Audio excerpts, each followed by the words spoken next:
Hello everyone and welcome back to Licklibrary. My name is Leigh Fuge. In this video today we're going to be talking about 5 ways that Malcolm Young from ACDC changed the way that you play the guitar. In this video we're going to be talking about some of the techniques that Malcolm brought to the table and basically how we've learned from those things and what we can learn from those things as guitar players. So all 5 of these things are going to be linked down below with timestamps in the description. So if you want to fast forward to any specific part, you can just go down there and hit the timestamp and it'll take you straight to it. We're going to be talking about Malcolm's use of space in riffs, open chords, driving eighth notes, and a couple of other tips and tricks that basically teach us a lot of different things and how Malcolm really has changed the way that we approach rock guitar playing. So first thing I want to talk about is space. Now, space is something that it's really easy to neglect in a rock or metal guitar context. Now, ACDC are by no means a metal band. They're definitely more on the rock side of things, but they have influenced a lot of metal bands and metal guitar players. So one thing that Malcolm does really well in his riff writing and in his rhythm playing is utilize space. The perfect example I can give you for this is the riff from the song Back in Black.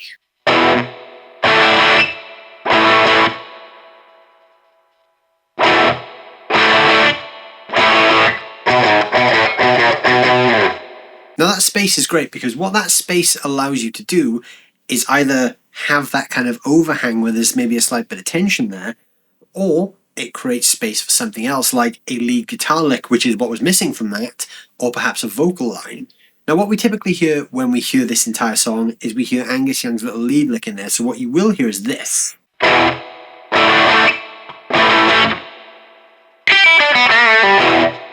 Now I didn't play that on purpose that time because Malcolm doesn't play that lick, and it's just really to highlight the space that he uses inside of riffs. Space is really effective for songwriters because it allows us to, like I said, make room for things, but also let things hang and create tension.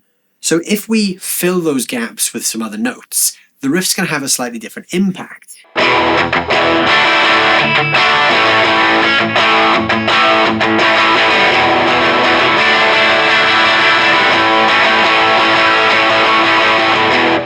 Doesn't really work the same way. That tight ACDC groove comes from that really choppy chord sound and the space in between.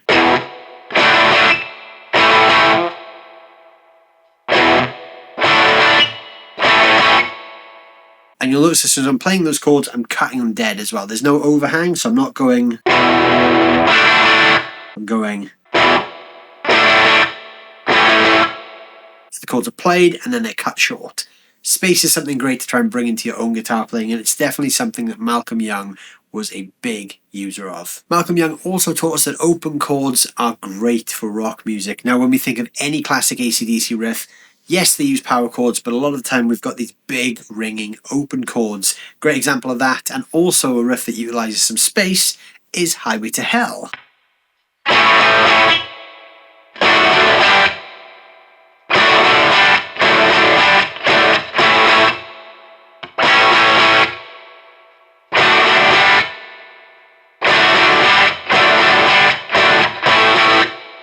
So rather than using conventional power chords, I'm using an A major chord, a D major chord with an F sharp in the bass, and a G. AC/DC don't use a ton of gain, so using open chords really fills out the space. You've got the bass kind of driving those root notes, and then the combination of the big ringing open chords played very loudly with the space that they're adding gives a huge wall of sound.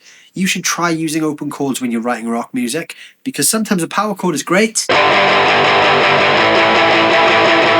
it works for certain things incredibly well, but sometimes you just want to dig into that full chord and get that kind of additional complex sound with all those additional overtones from the extra notes. It can work really great in rock music. Malcolm Young also brought driving eighth note rhythms to the table.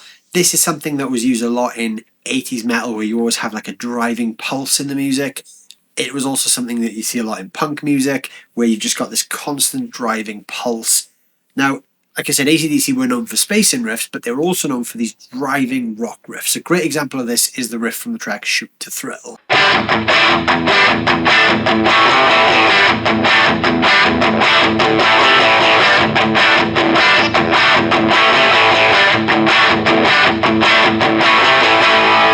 So this riff is constant eighth notes all the way through. We're basically just going back and forth between a G and a D. And then there's this little A5 power chord figure at the end. But there's a constant pulse all the way through. So in between every chord, I'm playing 2 palm muted open A strings.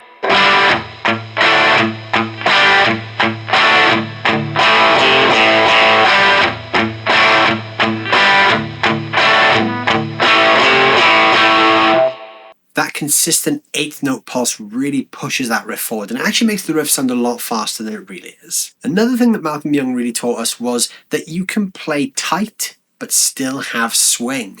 So aside from the space and the driving eighth note thing, ACDC at heart were a rock and roll and blues band, so there's always going to be a little bit of swing to what they do.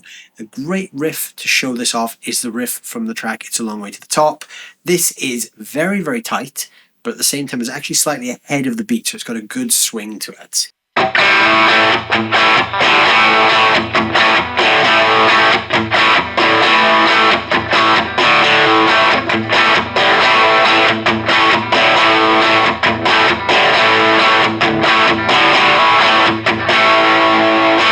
So even though we've still got that driving eighth note thing going on there, this is actually slightly ahead of the beat. So if you listen to the track, you'll hear that the riff is actually pushing into the drums a little bit, which gives it a bit more of a swing. Now you can experiment with this by basically taking your eighth note grooves or your eighth note driving rhythms and bringing them slightly ahead. So start on the and right before the one, and one.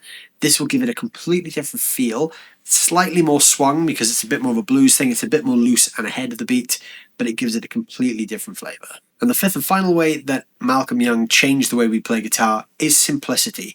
Now, AC/DC riffs are not complex riffs. They're not a band that are known for crazy time signatures and over-the-top rhythms and riffs.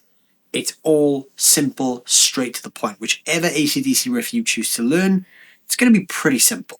The key thing here is it's done well. So whether that's leaving space, driving eighth note rhythms, putting a bit of a swing on it, or using real big open chords, you've just got to do it well. You can play really simple stuff really effectively and it works. And that's something that Malcolm Young really did bring to the table for us. Thank you all so much for watching this video on the 5 ways that Malcolm Young changed the way we play guitar.